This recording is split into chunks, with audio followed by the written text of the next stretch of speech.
La salud económica de los países no solo depende de su propia capacidad para producir bienes y servicios, sino que también está condicionada por lo que sucede en los conflictos bélicos, las crisis sanitarias o incluso la moda y las creencias de los mercados, entre otras razones.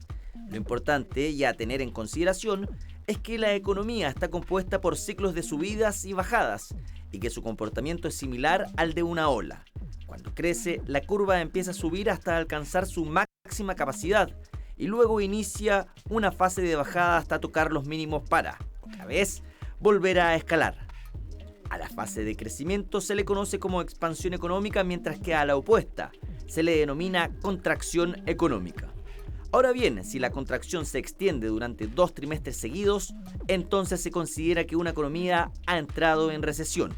Y el indicador que, por lo general, se toma como referencia para identificarla es el PIB, o Producto Interno Bruto. Entonces, ¿qué factores inciden en una recesión económica? Por un lado está la sobreoferta, por otro la incertidumbre y la especulación. Lo cierto es que cuanto más tiempo permanezca un país o región geográfica en una recesión económica, más difícil será revertir los efectos que desencadena, como la disminución del consumo, la caída de las inversiones, la reducción en la producción de bienes y servicios o la pérdida del empleo. A nivel global, el Banco Mundial advirtió que el mundo podría estar avanzando poco a poco hacia una recesión mundial en 2023 y una serie de crisis financieras en los mercados emergentes y las economías en desarrollo. Esto podría causar daños duraderos, según un estudio publicado por la misma institución. ¿Cuáles son los efectos concretos del contexto económico que se vive en Chile y el mundo? ¿De qué manera este escenario incide en los salarios y el empleo? ¿Qué tal? ¿Cómo están? Bienvenidos a un nuevo capítulo de Gran Angular, el espacio de T3 en vivo, donde hacemos zoom a algunas temáticas sociales, medioambientales y económicas. El día de hoy, ya lo ven, está en pantalla con nosotros Óscar Landerreche, director académico del Magíster en Políticas Públicas de la Facultad de Economía y Negocios de la Universidad de Chile. Muchas gracias por estar con nosotros. Un gusto estar acá, muchas gracias. El día de hoy vamos a hablar del contexto económico. Vamos a dar conceptos claves para que usted en su casa pueda entender la situación que estamos viviendo. Partamos con la conversación, porque en decisión unánime el Banco Central subió la tasa de interés en 50 puntos bases y llegó a 11.25%. ¿Qué significa esto en la práctica? Bueno, lo que significa es que el Banco Central está encareciendo las tasas a las cuales le presta a los bancos, porque el Banco Central de Chile no le presta a la gente, no es que uno vaya al Banco Central a pedir un crédito, ¿ya? O sea, por favor no traten de hacer eso, ¿ya? No les va a resultar. Entonces, el Banco Central tiene ciertas, por así decirlo, líneas de crédito que le da a la banca. Y la banca, a su vez, le presta a las empresas, le presta a las personas.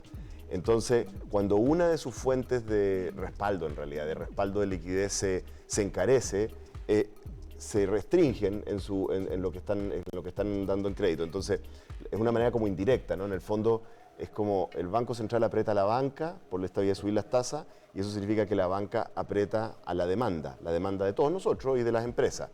¿Y qué es lo que está tratando de hacer el Banco Central? El Banco Central está tratando de frenar la demanda con el objeto de reducir la inflación, porque la inflación, como todos sabemos, ha estado bastante alta por diversas razones. Llegó a 14 y tanto por ciento, que es un nivel que no habíamos visto básicamente desde la época como de la dictadura por allá, ¿no? O sea, a principios de la transición. Necesitamos reducir eso, y la única manera de reducir de reducir la inflación es que haya menos demanda, o sea, que haya menos gente comprando los mismos bienes, eso es de sentido común. Eso es lo que está ocurriendo. Óscar, vamos a estar hablando de, efectivamente, los efectos de la inflación. Sin embargo, quiero que seamos súper concretos. Esta medida del Banco Central, ¿de qué manera afecta a la persona en su casa, en el día a día, por ejemplo, en los créditos de consumo, por ejemplo? Claro, va a terminar afectando los créditos de consumo, va a terminar afectando los créditos hipotecarios, ¿no es cierto? Los créditos automotrices, o sea, termina afectando las líneas de crédito que la gente tiene en las cuentas corrientes, se van a encarecer, toda esa estructura de tasas sube. Cuando el banco sube su tasa a los bancos privados, los bancos suben toda la estructura de tasas, y eso significa que es más caro endeudarse. Entonces, bueno, cuando a una persona le suben las tasas, empieza a reconsiderar cosas. Por ejemplo, suponte que una persona que decía, oye, ¿sabes que ya a esta altura deberíamos estar, no sé, cambiando ese refrigerador que suena toda la noche, ¿ah? Y que está muy viejo? chuta, pero mira cómo está la tasa, ¿por qué no esperamos que las tasas estén más bajas para hacerlo? Porque si no, igual vamos a tener que tener un crédito, no sé, vamos a ir a la multitienda, igual nos va a cobrar una tasa. Entonces, afecta las decisiones de consumo comunes y corrientes de las personas. Y por la vía, las de crédito también. Por supuesto, y por esa vía, como afecta las decisiones de demanda, también las empresas terminan vendiendo menos. Y como terminan vendiendo menos, bueno, también eso frena un poquito el empleo. La parte que es bien importante decir para que la tengamos presente y no le mintamos a las personas. Cuando el Banco Central sube las tasas, frena la economía. ¿Entiendes? Sí. Y eso termina afectando el consumo, el empleo y todo lo más. Lo que pasa es que si tú no haces eso, se te sale de control la inflación, que igual termina afectando a la gente, o sea, le termina erosionando los salarios, que es algo que podemos discutir un poquito más. Entonces, no hay nada que hacer. Para eliminar la inflación tienes que frenar la economía y eso es lo que está haciendo el Banco Central. Algunos expertos dicen que este es el techo, en definitiva. ¿Tú postulas eso mismo, que no podría llegar a subir más? O sea, de poder puede, depende de lo no que... debería. No, o sea, depende de lo que pase con la inflación, y una parte de la inflación que tenemos en Chile tiene que ver con eventos que pasan en el mundo. Tiene que ver con la inflación de los combustibles, lo que pasa en Estados Unidos, con el tipo de cambio, etc. Sin embargo, yo personalmente pensaba a principios de año que la inflación iba a rebotar en un techo de 15%. Tengo que decir que mis colegas, los economistas, pensaban que no pasaba de 10, que ese era como el número. Yo siempre dije 15, y me decían, ¿cómo? Bueno, por distintas cuentas que uno saca, me daba 15. Y vemos que está rebotando como en 14, algo, o sea que no estaba tan lejos. Con la información que tenemos hoy, yo esperaría que la inflación empezara a bajar, si es que no cambia nada, si es que no ocurre nada nuevo, yo esperaría que empezara a bajar, y si empieza a bajar, quizá no sería necesario que el Banco Central subiera la tasa demasiado más. Yo diría que tiene un techo de 12% con toda seguridad en este momento, pero como te digo, las cosas pueden cambiar, puede haber otros shocks inflacionarios, en cuyo caso el Banco Central puede tener que reconsiderarlo. Sí, algunos analistas anticipan que la inflación seguirá cediendo. Recordemos que el IPC aumentó un 0,9 en septiembre y acumuló un 13,7% de lo que tú hablabas en 12 meses. Son señales positivas entonces, ¿no? Señales positivas, pero hay que tener cuidado con las señales cuando son un dato. Sí. Porque a veces las series tienen un dato bueno y después vuelven a la tendencia mala. Entonces, fue un buen dato, esperemos que haya más datos de inflación que se consoliden, y yo creo que ahí el Banco Central se va a tranquilizar un poco más. Lamentablemente hay una distribución de causas de la inflación en Chile que son de dos tipos. Una parte de la inflación que ocurre en Chile tiene que ver con cosas que nosotros mismos hemos hecho. Básicamente se está expresando el festival de consumo que se financió con los IFE, con los retiros. Una parte de la inflación es eso, por eso que tenemos un nivel de inflación mayor a otros países de América Latina, a otros países de la OCDE. Pero hay otra parte de la inflación que es importada. Entonces, este componente de los IFE y de los retiros probablemente ya se diluyó, ya desapareció, o se está desapareciendo, pero sigue presente la inflación internacional. Entonces, dependiendo un poco de cómo evolucione eso, vamos a ver si afloja y se consolida esa tendencia para la cual, como tú tienes razón, tiene unos buenos primeros datos. Tú hablabas de un dato, pero ¿qué se necesita para que sea tendencia? ¿Cuántos meses debemos esperar con datos positivos? No, yo esperaría que si hay un segundo mes de caída de la inflación, un par de meses más, ya deberíamos estar en un escenario en que empezamos a creer todos de que está quebrada la tendencia al alza de la inflación. Yo creo que hay que esperar un par de meses, o sea, a fin de año, digamos. A fin de año vamos a ver si estamos de baja con la inflación, que es lo que yo espero.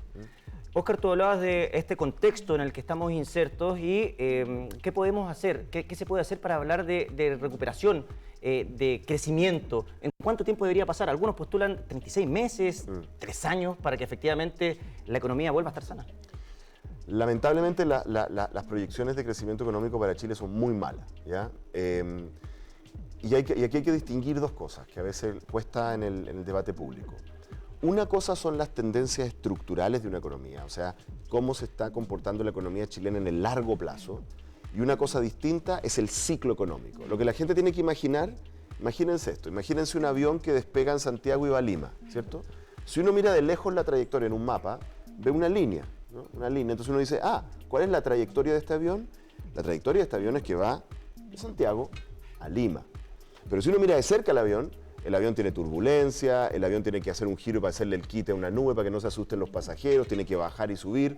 Entonces, en torno a esa tendencia hay ciclos, ¿no es cierto? Entonces, una cosa es el ciclo económico, ¿no es cierto? Que en este momento vamos a pasar por un ciclo económico malo en todo el mundo, también en Chile, pero hay otra cosa que es la tendencia.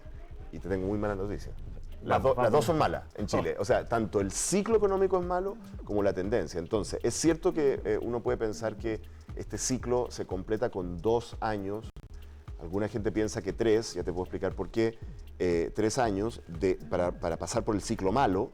Sí, pero cuando salgamos del ciclo malo, vamos a volver a una tendencia que igual es mala. Una tendencia que durante los últimos ya casi 10 años, básicamente está convergiendo a 0% de crecimiento. Esa es la tendencia. Ahora, ¿por qué la gente dice 3 años? El contexto internacional influye. El contexto internacional, ¿por qué la gente dice 3 años? Básicamente porque un ciclo normal completo, con la parte buena y la parte mala, un ciclo normal de la economía es algo así como 7 años, 8 años. Entonces son como 3 o 4 años buenos y 3 o 4 años malos, entonces nos tocan los 3 o 4 años malos. Ahora, yo creo que este ciclo es distinto, porque no es un ciclo normal, es un ciclo que tuvo que ver con el tema del COVID y la pandemia. Entonces yo creo que va a ser un poquito más corto, pero no debiera ser más corto que un par de años. Óscar, hablamos de gráficos, de repente la gente que nos está acompañando se marea un poco cuando empieza a ver, por ejemplo, tú me hablabas de ciclo y hay una explicación correcta que la acerca a la ciudadanía, pero si vamos a la práctica, la ciudadanía lleva meses viendo alza de los precios, hablamos de inflación. Entonces, el costo de la vida sube más, es más caro endeudarse. ¿Qué pasa con los salarios? Porque uno dice, hey, voy a la feria, compro los limones que antes estaban a 1.000, a 1.500, pasa algo similar con las lechugas, después, ¿para qué hablar de las carnes? ¿Qué pasa con los salarios hoy en día? Porque hablamos de inflación, hablamos de este escenario, de una posible recesión. ¿Qué pasa con los salarios de la gente? Bueno, ahí es muy importante, sirven mucho los salarios para entender el problema de la inflación, porque si tú miras la última cifra que sacó el Instituto Nacional de Estadística sobre los salarios, pero midiendo los salarios en lucas, en peso, ¿ah? La verdad es que muestran un alza bien importante de los salarios, sobre 10%. ¿Ah? O sea, los salarios subiendo 10%, la gente debería estar feliz, ¿no? Bueno, pero hay un problema, y es que los salarios, si suben, solo sirven si es que los precios no suben, ¿correcto? Y con esta inflación, sí, pues, los salarios subieron más de 10%, pero la inflación está en 14%.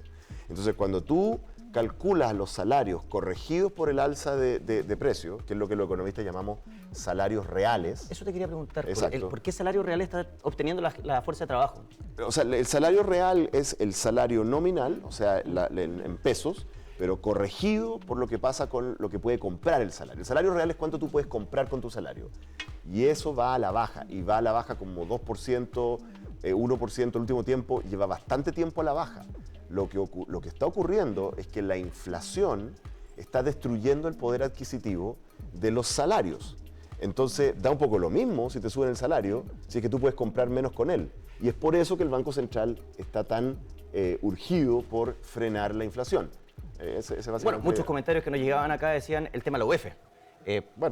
Porque, por ejemplo, efectivamente aumentó el salario, pero la UEF termina haciéndole más daño a este salario, en definitiva, claro. Con respecto a lo que tienen que pagar las personas, arriendos, créditos, claro, etcétera. Claro, bueno, tú tienes que, por eso es que es muy urgente frenar la inflación. Hay otra razón, y es que la inflación, vía mecanismos como la UEF, tiene a veces cuando es muy alta por mucho tiempo, como que la economía se acostumbra a la inflación. Entonces, por ejemplo, me pasó el otro día conversando con mi mamá, con mi vieja. Entonces, mi mamá, que tiene jubilada y tiene algunos ahorritos, ¿no es cierto? Antes de este ciclo inflacionario lo tenía todo en nominal nomás, lo tenía en pesos, en tasas nominales, ¿no es cierto? Y cuando empezó a subir la inflación, fue a la casa, me dijo, ¿crees que tengo que empezar a pasarme UEF? Por supuesto, mamá, pasé completamente UEF, vamos a pasar por unos años de alta inflación. Y se pasó completo a UEF. Entonces, ¿qué es lo que pasa? Cuando todo el mundo se pasa a UEF, es más difícil bajar la inflación. Porque la UEF al final, ¿qué es lo que es? Es un mecanismo automático para que muchas cosas, como los créditos, pero de repente también algunos contratos, de repente algunos precios, se reajusten automáticamente a la inflación. Entonces sube la inflación y todo se reajusta. Y entonces es como que nos volviéramos adictos a la inflación. Y cuando eso ocurre por mucho tiempo, cuesta un mundo bajar la inflación. Por eso es que cuando Chile tenía inflaciones altas, ¿no? Digamos los años 80, bueno, antes aún más altas, costaba tanto bajar la inflación, porque en el fondo la inflación es como un juego de sillas musicales. Yo no sé si alguna vez jugaste sillas musicales. Sí. ¿No? Hasta el día de hoy veo a mis niños jugando. Entonces las sillas musicales como nadie se quiere quedar sin silla, ¿no? Y la silla es la UEF. Si querés, tú no tengas UF, pero yo voy a tener UF, porque yo me voy a proteger contra la inflación. Entonces, el Banco Central necesita urgentemente bajar la inflación para que no nos acostumbremos a ese ciclo. Y bueno, el problema es que eso tiene un costo en empleo, en fin, en actividad económica. Hay una pregunta que se hacen muchos, cuando efectivamente la UF sube, los precios suben, ¿bajan en algún momento? ¿O ya quedó en ese...? O sea, hemos tenido momentos súper específicos de inflación negativa, pero lo normal en una economía sana no es que la inflación baje, sino que baje poco. Y en realidad lo que importa, de nuevo, en el gráfico que estábamos discutiendo, lo que importa es el salario real. O sea, si la UEF te reajusta al alza, por ejemplo, tu crédito, ¿correcto? Entonces lo reajusta de acuerdo a la inflación. Pero en realidad tus ingresos están subiendo mucho más que eso. No importa tanto, ¿te fijas? O sea, porque en el fondo tú igual estás ganando poder adquisitivo. Entonces, lo normal, lo sano, es que una economía sana en general tiene un nivel de inflación, hay razones por las cuales eso es sano, pero baja. Entonces, por ejemplo, el Banco Central históricamente ha tenido una meta de inflación baja, ¿no es cierto? Una meta de inflación relativamente baja, que sé yo, en el rango 1, 2, 3%, lo consideran que está más o menos bien. Países más desarrollados de repente tienen rango de inflación un poquito más baja, más cerca de 1 que de 2, qué sé yo. Pero eso es considerado sano, ¿no? Es cuando la inflación se te escapa por arriba, que es muy malo porque empieza la gente a perder poder adquisitivo. Y claro, cuando la inflación se va a números negativos, que están en una recesión, sí, ¿no? Que están en una crisis. Sí. Aprovechando de hablar esta temática, va de la mano con lo que tú decías, la inversión, el empleo que se va tocando. Y claro, cuando hablamos de recesión, inmediatamente uno dice, hay menos inversionistas dispuestos también a desembolsar capital en el mismo lugar. Y uno de los campos que se ve afectado es la construcción, por ejemplo. ¿De qué manera va a afectar esto, este tiempo, esta época, este ciclo que estamos hablando de una posible recesión?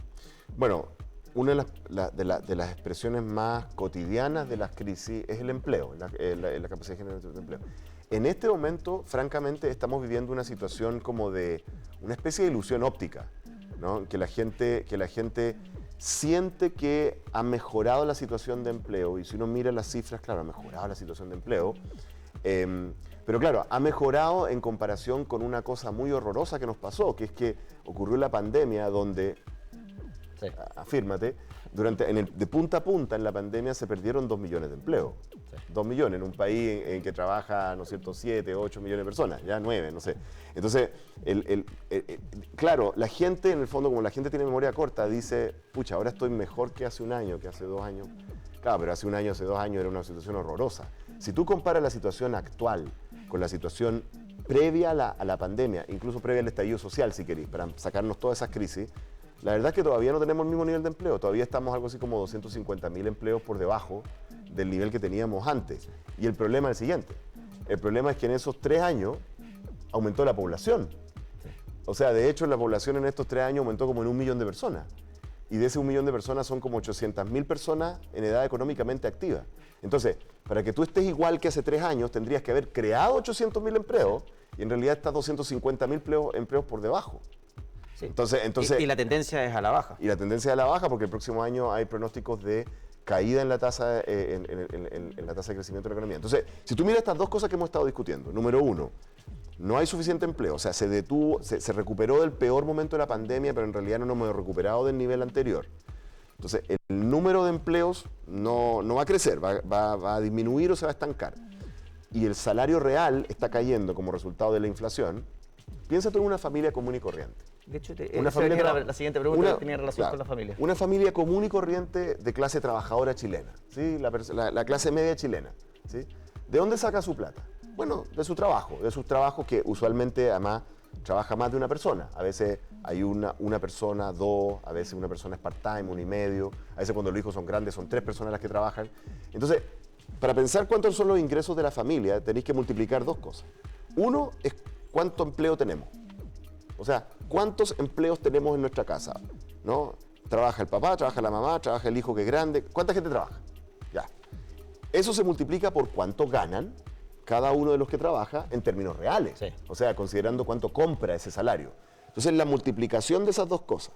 Los economistas le llamamos a esto, a la multiplicación entre número de empleo y salario real, masa de ingreso laboral. Así lo llamamos, masa de ingreso laboral. ¿Ya? Y la masa de ingreso laboral en Chile, debido a estas dos razones, está en picada para abajo, ¿no es cierto?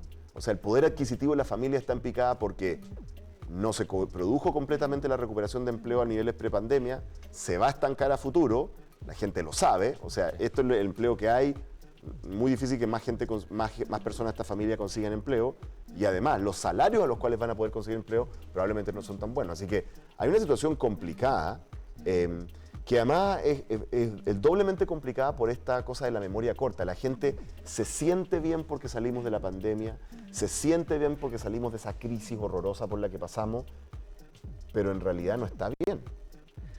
Oye, Óscar, y a propósito de lo que tú mencionas, se da como un escenario perfecto para que crezca el empleo informal. Claro, bueno, eso es una tendencia que venía desde antes de la pandemia y del estallido social. Ha habido un crecimiento muy fuerte del crecimiento informal, derechamente tiene bastante que ver con la inmigración, para ser súper sincero. Los inmigrantes que vienen en búsqueda de oportunidades económicas típicamente son insertados en el mundo del trabajo de la venta en la calle, qué sé yo, o sea, trabajo informal, pero también había estado aumentando el empleo informal entre los trabajadores, por así decirlo, autóctonos, chilenos, residentes clásicos. Y lo otro que ocurrió... Que a la larga necesitan caja para poder subsistir. Sí. Obvio. Y después lo que ocurrió es que en la recuperación esta que te dije que ocurrió con el empleo, en que todavía estamos por debajo de los niveles prepandemia, buena parte de ese empleo recuperado es informal. Y la razón es muy simple. La razón es que, piensen ustedes, no en los grandes empresarios, ¿ya? Piensen usted en el señor que tiene un boliche en su barrio, ¿ya? El señor que tiene un boliche, que tiene un restaurante, que tiene una cuestión donde vende, una tienda, no sé, una zapatería, qué sé yo, un boliche, un taller mecánico. Ese señor pasó por 3 años en que no pudo vender casi nada, tuvo que despedir a mucha gente, ¿no es cierto? Apenas logró, si sobrevivió su negocio, si no quebró, apenas logró bicicletear las deudas. Entonces, cuando vuelve la situación actual, dice, bueno, ahora tengo más actividad, si tengo un taller, tengo más autos que vienen, ¿ya? Entonces necesito más mecánicos, ¿cierto? Sí. Ya, pero no me voy a comprometer a darles empleo para siempre. Sí. Vamos viendo. Entonces, lo que hace ese señor es que en el fondo los emplea informalmente para darse un grado de flexibilidad porque todavía no confía que la recuperación es permanente y que puede dar ese empleo para allá. ¿Y qué le pasa al trabajador? Como está necesitado, como necesita empleo, acepta esas condiciones.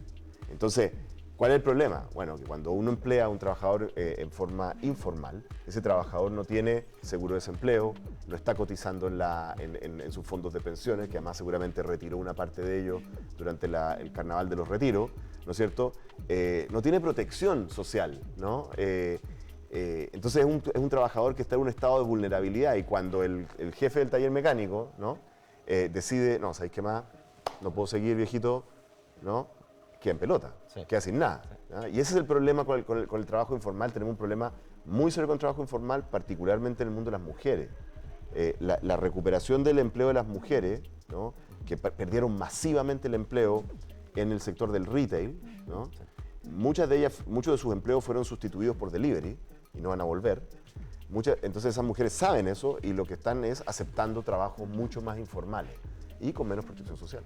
Óscar, tú eres experto en políticas públicas también, y quería preguntarte, y puede ser súper difícil y engañadora esta pregunta, porque si tú tuvieses una varita mágica y dijeras como cuál es la solución para enfrentar este ciclo que estamos viviendo, ¿cuál crees tú que sería el indicador a seguir o cuál es la pauta a seguir? Ya, y no está permitido decirte que no hay varitas mágicas. En economía no hay varitas mágicas y cuando la gente en la política quiere vender que hay bolitas mágicas o como se dice, balas de plata, ¿así? Siempre está mintiendo, básicamente, ¿no? La economía es como un transatlántico, ¿ya? Es una cosa pesada, ¿no? No es un yate que uno da vuelta así, no. Entonces, uno tiene que hacer muchas cosas para dar vuelta a la situación en cierta dirección.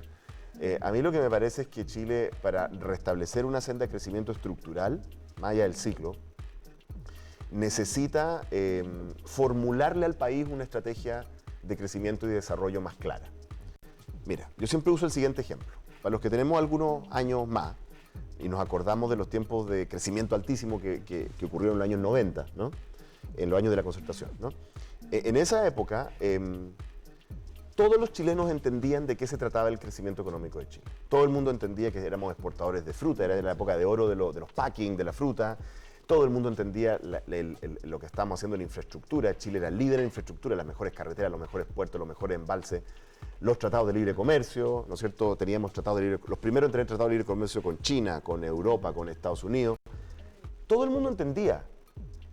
Independientemente de que la gente le gustara o no la estrategia de desarrollo, la entendía. Y yo le pregunto a la gente que me está viendo acá, ¿usted entiende cuál es la estrategia de desarrollo de Chile? Y hago una siguiente pregunta. ¿Desde cuándo no entiende la estrategia de desarrollo de Chile? O sea, ¿desde cuándo la clase política chilena, en el fondo, ni siquiera ellos mismos entienden cuál es la estrategia de desarrollo de Chile? La razón es la siguiente, una razón muy simple. No hay una estrategia de desarrollo en Chile. Lo que tenemos hace mucho tiempo es a una clase política, ministros, administrando el corto plazo, administrando el ciclo, administrando la turbulencia. Claro. Pero el avión no sabemos para dónde va. Y mientras un país no sepa para dónde va, qué es lo que está tratando de hacer, es muy difícil que se ordene. Porque las decisiones que tienen que tomar empresarios, trabajadores, estudiantes, qué voy a estudiar, dónde voy a invertir, ahorro o no, me voy a tal ciudad a trabajar o no, todas esas decisiones son decisiones grandes, difíciles. Y si tú no entiendes para dónde va el país, es muy difícil que tomes decisiones importantes. Al final ese es el problema. Y en gran medida va de la mano con lo que estábamos hablando al comienzo de esto, la recesión. Efectivamente, esas incertidumbres que se van generando también espantan, por no decir menos. Y paralizan. Frenan. Y paralizan, claro. Espantan. Sí. ¿Te gustaría agregar algo más, Óscar, a esta conversación? Mira, yo creo que es bien importante que empecemos a hablar de economía como en forma bien sincera. A mí me pasa muchas veces en entrevistas o en conversaciones con gente más de la política, por así decirlo, ¿no es cierto?, de que yo les trato de decir estas cosas, estos problemas que tenemos con el crecimiento, con el empleo, con la productividad, y me dicen, no, pero usted es un economicista, me dicen, usted es un economicista, ese es un enfoque economicista, ¿no? Yo lo que le quiero decir a la gente es, la economía, claro, cuando uno la aborda como una cosa ideológica o misteriosa, bueno, puede ser, no sé, como una cosa de magos, pero en la realidad la economía es de lo que hemos estado hablando tú y yo. La economía es si yo tengo un empleo para poder pagarle unas vacaciones o poder cambiarle las zapatillas de fútbol a mi hijo, digamos. Esa es la economía. La economía es la señora que es jefa de hogar monoparental, que tiene 2 hijos, donde el papito corazón ya no pone ni uno, y ella es la que mantiene a los hijos, y antes tenía un empleo en el retail y ahora desapareció su empleo porque ahora todo es con delivery y ella no puede andar arriba de una moto en las noches porque tiene un hijo. Esa es la economía, ¿entiendes? La economía es si yo le puedo pagar, si alguien de regiones que quiere mandar a sus hijos a estudiar a las universidades de Santiago, que obviamente son como de las mejorcitas, ¿no es cierto? Bueno, va a tener que pagarle un arriendo en alguna habitación o algo por el estilo, digamos. Sí. Esa es la economía. Entonces, dejemos de hablar de la economía como si fuera una cosa abstracta allá arriba, ¿no? Chile en este momento lleva varios años creciendo 0% per cápita. 0%. El próximo año somos el único país de América Latina. ¿Sí? Nos gusta reírnos de los demás países de América Latina, si lo encontramos ridículo, que hacen tonteras. Nosotros somos el único país de América Latina que está decreciendo, ¿ya? Y si nosotros creemos que nuestros comportamientos no tienen nada que ver con eso, bueno, estamos locos. El tipo de gente que elegimos a los cargos públicos, al Parlamento, el tipo de gente que toma decisiones económicas por nosotros, si las elegimos mal, estas son las consecuencias. Yo sugiero empezar a elegirlas bien. Óscar Landerreche, director académico del Magíster en Políticas Públicas de la Facultad de Economía y Negocios de la Universidad de Chile, nos acompañó en este capítulo de Gran Angular. Me quedo con el concepto, estrategia. Estrategia de desarrollo. Estrategia de desarrollo. Muchas gracias, Óscar, por habernos acompañado. Muchas gracias a ti. La invitación a todos ustedes es a seguir informándose en T13 y en todas nuestras plataformas. Que estén muy bien. Chao, chao.